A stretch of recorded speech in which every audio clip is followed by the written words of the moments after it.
Making peace with your inner critic. Welcome to the Inner Critic to Bestie episode. You can't create emotional safety if you aren't kind to yourself. Today we're talking about that voice in your head, the one that says, why did you say that at dinner?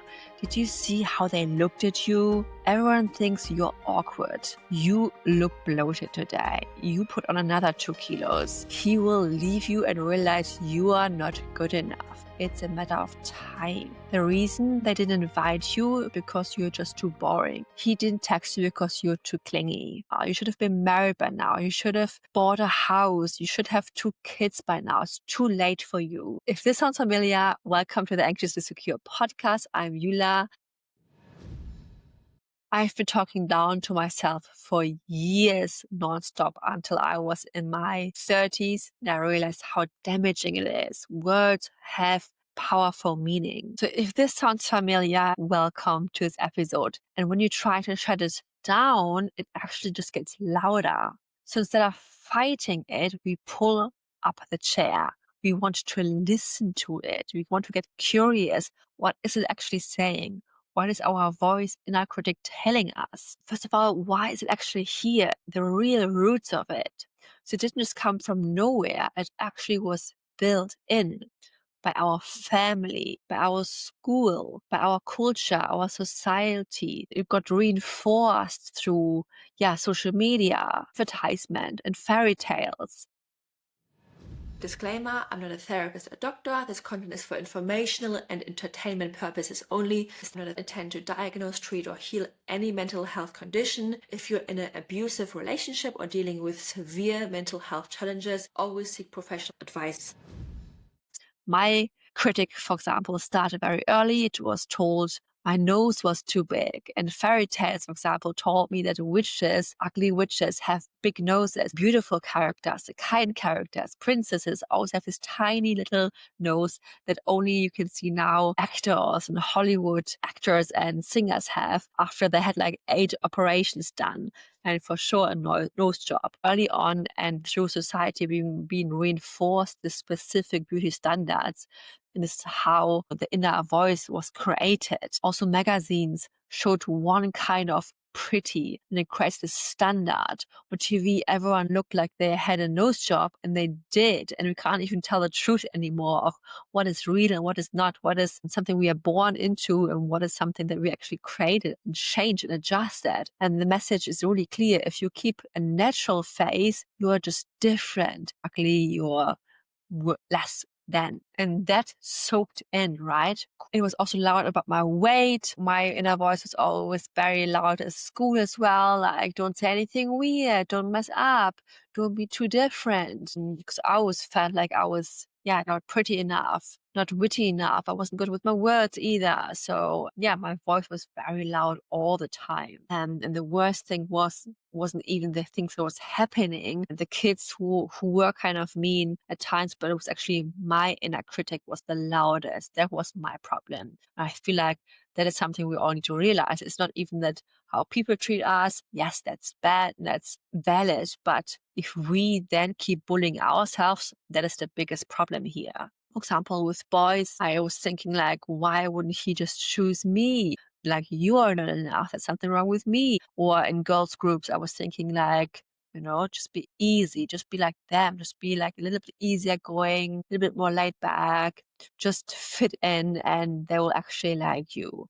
When I applied for jobs later, I was like, they will see through me that I'm just not made for this, that everyone else has better skills. And I was just terrified to apply for any kind of jobs. And then even when I had suddenly the courage to apply for a job abroad, like internship, when I was getting it, I thought, oh my God, this is the scariest thing I would ever do. Who do you think you are like to do this? So I had the worst thoughts about myself. And maybe you can relate a little bit to this as well. And if you have been growing up around inconsistency, like inconsistent parenting, or somehow you have realized, sometimes you had love and you've been given love and sometimes it was taken away, no matter if it was through your direct Either it was through direct parenting or indirectly, through maybe you were in hospital in and out, and you have learned, sometimes you were loved and you were surrounded by your parents and sometimes not. You kind of have learned that, what, you had to be good and healthy to be around your parents, and this love could be taken away at any moment. Maybe your inner voice says, you have to try harder, because only if you're very good in school and get to a certain mark in school and show up a specific achievement, you get praise, and otherwise you get punishment or being told off when you didn't show up with a good grade. Or maybe your mom, let's say, was very overwhelmed with everything, so you felt like a burden. Whenever you had a need, you felt like, okay, you can't express yourself because your mom was telling you to shush, or it was like you felt like you were another thing just on top of her to-do list. So your inner voice might tell you just to stay small. Don't be a burden. Rather just make everyone else happy. Otherwise, you're just too much. Or maybe your inner voice telling you, because of the religious upbringing you had and the culture of shame, told you desire is dangerous. Or through bullying, you have learned you have to blend in or you get hurt. And that is your inner critic that is very loud during those moments, especially when it comes to group settings. In social media, you've learned, you have to compare and compete and to fix yourself or hide certain parts of yourself and only show this perfect image of yourself. You have to take 500 selfies and only choose the perfect one, where you then still use like 3 effects, and then still you're very doubtful when you upload any picture of yourself.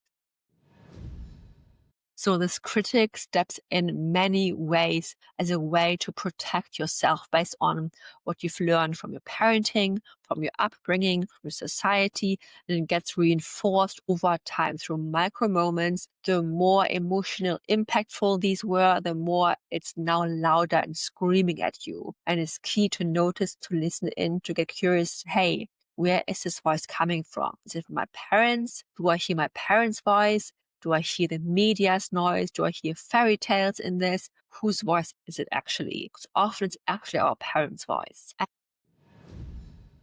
So when you're anxiously attached, your critic isn't just random words, right? It's very specific what it's saying to you. It's like hyper alert to often connection and also loss and fear of rejection. So it notices, for example, delays or silences between you and your partner, or when friends are a little bit quiet for a moment or haven't texted you back, or any kind of hint of distance, and then instantly jumps to trying to protect you by screaming out loud. And it doesn't speak the truth, though. Those thoughts are not facts. It's your nervous system only remembering your old fear of abandonment, your old fear of not being good enough or not lovable, or that you can't handle some future pain. It wants safety and closeness, so it tries to control the situation. It tries to fix it or overthinks every interaction. So that's why it feels so urgent and so loud and impossible, and it's impossible to ignore. So the key is to notice it and don't fight it, but really be curious and to respond with curiosity and compassion. So you can ask, what are you trying to do for me here? Reminding me of every mistake? What are you afraid will happen if I stop focusing on the flaws? What is my worst fear? How are you trying to help me with all of this criticism? What do you need from me to soften and rest? When you ask clear questions with empathy and love, it usually says, I'm trying to keep you safe. And you can even imagine your little you, the younger version of yourself, when you talk to your inner critic, because often it all comes from your childhood. And when these voices have been developed, when you hear, let's say, your mom talking to you, she often talks to a younger part of you, to the 7-year-old version of you that felt very anxious when you were alone or very sensitive. And that needs reassurance and comfort and love right now. So you can talk to yourself right now as if you are your mom again, to the younger part of you that really needs the reassurance and love and safety, rather than shutting down that version. And instead of keep talking to yourself like this harsh parent, like this harsh inner critic, you want to reframe it to a loving, empathetic parenting voice. So this is all about reparenting yourself. So you can even envision yourself as the 7 or 3-year-old version of you who was hurt in that moment, to connect back to the past moment when all of this actually happened, the roots of this. And instead of talking to yourself like this harsh inner critic, like, you shouldn't feel this way, and is trying to protect you as well, but rather like soften it into your parenting voice from a loving and understanding place. And this is all about reparenting. Imagine you are now your own parent, envisioning the younger you in front of yourself and talking to yourself from like a loving, understanding place, from a place of curiosity. Hey, what is it that you actually need? What are you afraid of right now? Can I give you what you're craving? Can I give you a hug? Can I give you some love? And it sounds very strange if you have never done this before, but all we actually want is love and comfort and reassurance and safety. And if you can provide this for yourself, this will change so much.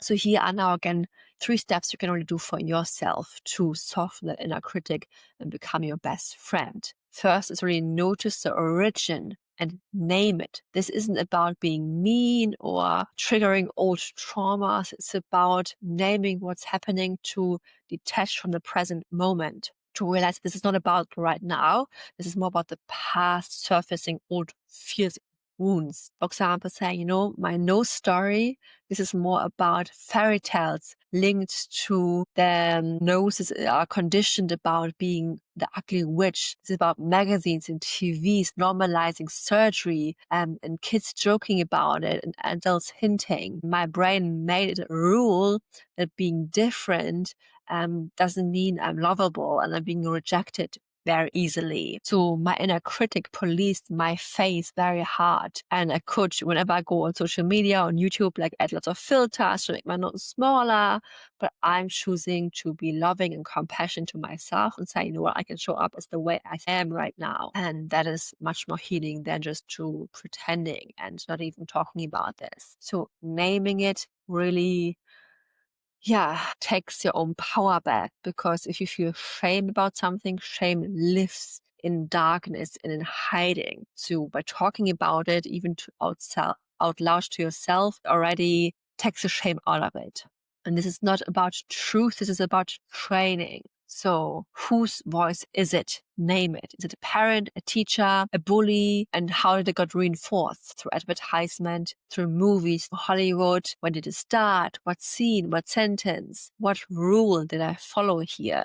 Do I have to be perfect to not to be rejected? Did I have to stay small to be liked, not to be abandoned? Write this down. Maybe you're telling yourself, if he pulls back, I did something wrong. Or maybe you're telling yourself, if I don't overgive, I'll be left. Or if I speak my need, I'll be punished. Name the rules, say where it came from, put it on paper. And then step number 2 is get curious even more. Interview the critic with curiosity, empathy, and love. Like a loving parent, what are you protecting me from right now?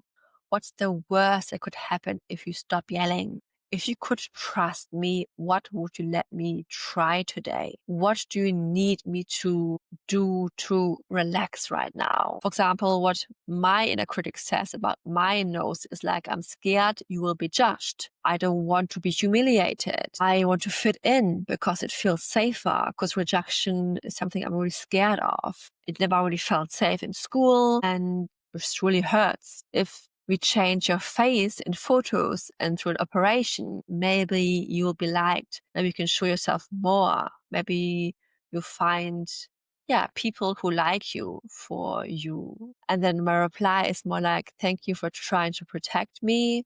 I'm not a child in school, in the hallway anymore.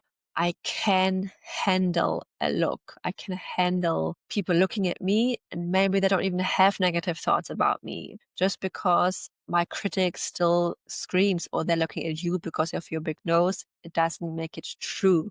My thoughts are not always facts, and I can soothe myself. And I don't have to like everyone's opinion. It's okay if I look a little bit different than people on TV, princesses on fairy tales. And maybe for some other people, it might look like a text delay. And the critic might say, fix it, double text now, reply now. Or he might not like you. You have to chase harder for connection. You have to fight for this. Maybe then you come in as a parent and say, I hear you. You fear rejection, and I can tolerate to wait. It might feel very uncomfortable, but I can manage this uncomfortable feeling. If he's not consistent, I will protect me. And that is a moment for a boundary. And maybe then your inner critic might come up and say, don't say it, she will leave. And then you come up again, your inner parent, and say, I hear you. Loss scares us. I can hold sadness, however, and also choose self-respect. So you basically have a conversation with this inner critic and really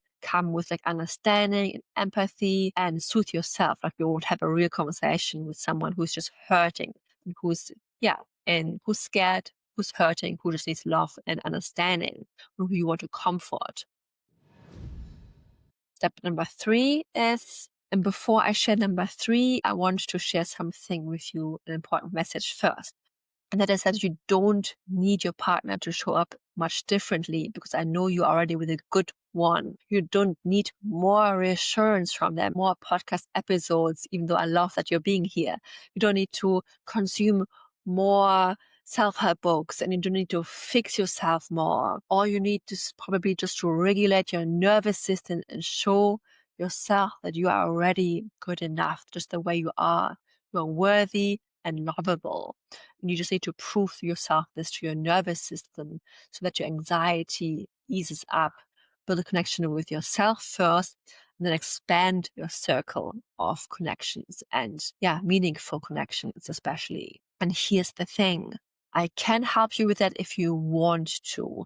It's much easier if you have someone who knows those steps, but it's also possible if you want to do this on your own. It's just much faster if you know already someone who used to be anxiously attached and knows exactly how to become securely attached to, have someone there on your journey. So if you're ready for this kind of investment, I have a text and talk support. It's here to guide you really in real time on WhatsApp or Telegram, depending on your choice. In this coaching container, I give you reassurance, hold your hand, and ask coaching questions that point out your blind spots you might be missing, not seeing on your own. Whether it's a moment of comfort you need or a proper action step to really shift your anxiety, not just as a quick hack, but actually long term, because you don't want quick action steps that are just easing anxiety for just 2-3 minutes, like the reassurance you get from your partner right now, and then you're falling back into a hole. You really need action steps that going back to the roots of your past so you can heal long-term and create a deep transformation. I also have one-on-one coaching via video in a different container. If there's something for you, check out the links below. Jump on a free call with me or email me to see kind of what support is right for you and if my coaching is the right fit for you. And by the way, these are very flexible coaching offers. You can cancel any month. This is like a subscription, so you're not locked in for a few months into anything. This is the best part of this. So there's actually no risk involved. This might be the right step for you to actually create change for your anxiety and for your relationships. So step number 3 is respond with compassion and your evidence through actions, not only words, showing to that voice that you're actually safe already, realizing there is real danger and there's perceived danger. And usually our inner critic is only acting to perceived danger if you have an anxious attachment style. So you want to just comfort yourself and saying, I can see how scary this must be for you, but I am already safe. Then show it through actions that you are already safe. Like show it through proof. Like I post a video without editing my notes, without using 10 filters to show I can handle this. Will it be very scary to post it? Yes. But are you able to get through this? Also, yes. And this is how you build proof and really rewire your anxious mind and your inner critic that you can handle it. Or maybe you speak up or you even speak up in a meeting at work, even though you feel very scared of people will judge you for what you say or how you say it, even when you're scared, even when it's just one tiny thing you want to say. Or maybe you really want to reach out to your partner while he's at work when you haven't heard from him, but this time you're not going to text him. You're going to just sit there, even though maybe he's not going to text you first either, but you're going to wait until he texts you first. If he doesn't text you first, it's okay. You can reach out the next day to him, but just waiting and expanding your comfort zone a little bit more.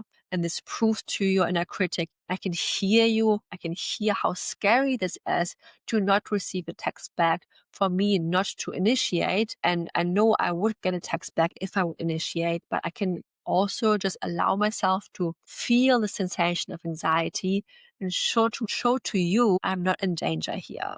I can feel it. I can be with you here. It's not just talking to yourself with empathy and love, but it's also applying the action steps. Just talk about the quick before and after steps, what is happening. Before, your inner critic might have said, your nose ruins your face. Fix it, hide it. If you're not perfect, you'll be alone forever. You won't be accepted. But now, after really reassuring your inner critic, connecting with the past, with the old stories, and giving yourself the love and reassurance you need, and proving it with actions that you can handle this emotion and sensation, you might have changed the inner critic, and it might sound more like this. This is my old story. This is going back to the past. I feel this sting. It still doesn't feel great, but now I can handle it. My nose is actually okay. Maybe not the most amazing nose, but it's my nose. It's coming from my relatives, and this is, something that is part of me, and I don't want to change it anymore. And I don't have to hyper fixate on it, and it's just part of who I am, and I can accept it. I'm not at a stage where I love it, but I can accept it, and it feels okay right now. First, you maybe hated something, your inner critic was very loud, and eventually, gradually move to a stage where you maybe are okay with it. You're accepting this part of yourself more, and eventually, you might even love it. So I even have days now where I don't hate myself. I'm either okay with it or I actually like that part about myself. The secret is really you don't have to jump from hate to loving yourself to quiet this inner critic. The secret is really to moving gradually to maybe hating something about yourself or being super scared about something, to gradually moving to a zone where it doesn't scare you or terrify you, or where you hate something, where you just become a friend with it, where you're neutral ground. And eventually, maybe you even like it. Maybe you even love it. And this is so important because shame really floods your nervous system, and flooded brains don't learn, and you just can't feel loved and you can't receive, and you're just very much on this hyper state of fight or flight and survival mode. And it's just not very nice. You're bullying yourself all the way. Imagine having a bully next to you running and shouting mean things at you all the time. That's what you're doing basically if you don't find love and compassion for this inner critic and turn it into your best friend, into a compassionate parent voice. So quick recap. First, really notice the origin and really notice where this comes from. Label it, name the rule, and then separate it from you. Then get curious. Ask, what is it trying to protect me from? Thank it. Get curious with love and empathy. Respond to it with compassion, either a loving parent or a best friend.